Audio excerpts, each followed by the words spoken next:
ಇನ್ನು ಕಾಂಗ್ರೆಸ್ನ ಮಹತ್ವಾಕಾಂಕ್ಷಿ ಗ್ಯಾರಂಟಿ ಬಗ್ಗೆ ಅಸಮಾಧಾನ ವ್ಯಕ್ತಪಡಿಸಿದ್ದಾರೆ. ಈ ಬಗ್ಗೆ ಗೃಹ ಸಚಿವರು ಪ್ರತಿಕ್ರಿಯಿಸಿದ್ದಾರೆ. ಗ್ಯಾರಂಟಿ ಪರಿಷ್ಕರಣೆಗೆ ಜನರಿಂದ ಕೂಡ ಒತ್ತಾಯ ಇದೆ. ಈ ಪರಿಷ್ಕರಣೆ ಬಗ್ಗೆ ಮುಂದಿನ ದಿನದಲ್ಲಿ ನಿರ್ಧಾರ ಕೈಗೊಳ್ಳಲಾಗುತ್ತೆ. 56,000 ಕೋಟಿ ಬಜೆಟ್ ಹಂಚಿಕೆಯಾಗಿದೆ ಗ್ಯಾರಂಟಿಗಾಗಿ ಅನ್ನೋದು ಹೋಮ್ ಮಿನಿಸ್ಟರ್ ಪ್ರತಿಕ್ರಿಯೆ. ಅಭಿಪ್ರಾಯ ಕೂಡ ಇದೆ. ಆ ರೀತಿ ನಾವು ಸರ್ಕಾರದಲ್ಲಿ ಅದರ ಬಗ್ಗೆ ಇನ್ನೂ ಏನು ಯೋಚನೆ ಮಾಡಿಲ್ಲ.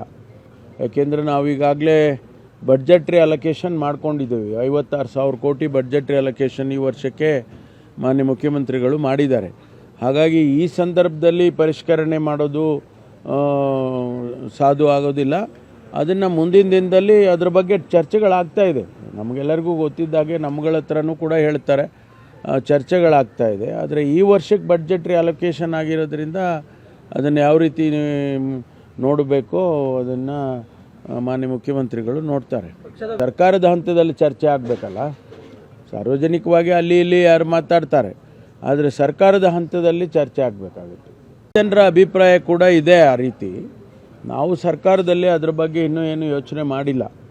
ಯಾಕೆಂದರೆ ನಾವು ಈಗಾಗಲೇ ಬಡ್ಜೆಟ್ರಿ ಅಲೊಕೇಶನ್ ಮಾಡ್ಕೊಂಡಿದ್ದೇವೆ. 56,000 ಕೋಟಿ ಬಡ್ಜೆಟ್ರಿ ಅಲೊಕೇಶನ್ ಈ ವರ್ಷಕ್ಕೆ ಮಾನ್ಯ ಮುಖ್ಯಮಂತ್ರಿಗಳು ಮಾಡಿದ್ದಾರೆ.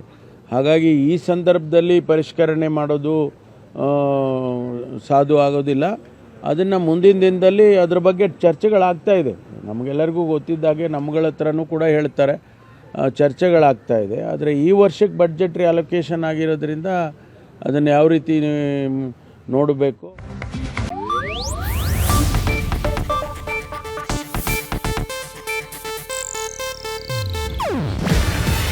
ಇದು ಏಷ್ಯಾನೆಟ್ ನ್ಯೂಸ್ ನೆಟ್ವರ್ಕ್ ಪ್ರಸ್ತುತಿ. ನೀವು ನೋಡ್ತಿದ್ದೀರಾ ಏಷ್ಯಾನೆಟ್ ಸುವರ್ಣ ನ್ಯೂಸ್.